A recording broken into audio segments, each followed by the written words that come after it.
Gigi Berardi reading FoodWISE, continuing with this section on fats to the rescue, ? And I have two paragraphs. Tonight I'm sharing one addressing the omega-3, omega-6 fatty acids, and the second looking at trans fats. And it's all good information. And we use to make informed food choices. The articles tonight are looking at coronavirus spread. The first one at the genetic profile of those infected, and being able to track the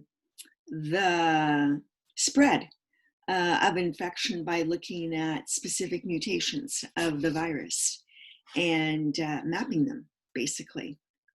It's fascinating. All the disciplines that are being invoked to try and control the pandemic. And then the other article is just looking at outbreaks of cases around the world and measures that are being taken to control them. All right. Most Americans are far more likely to consume foods that contain omega-6, such as nuts, corn, and other seeds, and the oils made from each. Omega-6 is important, but pollen, mycopollen, is concerned that we are over-consuming corn and soy in all the snack foods that we eat, meaning we're not getting a good balance of different fatty acids.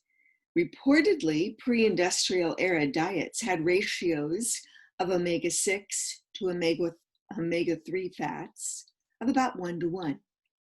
Quite a contrast to the top-heavy 16:1 to 20:1 of our contemporary grain-fed, beef-based diets. We'll talk more about the benefits of fats in a moment. Another type of fat, trans fats, is hard to find in natural environments. Trans fats are in the guts of some animals, but that's about it.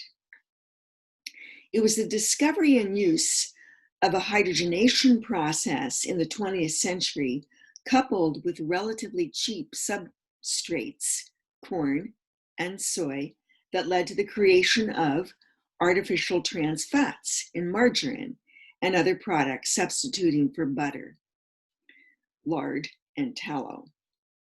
Trans fats can change both the taste and texture of foods and are used to make them more acceptable.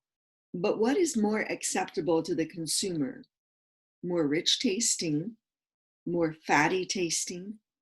It's hard to find literature that explains clearly what that taste is, but the industry certainly believes people like it. So we'll continue with our discussion of trans fats tomorrow.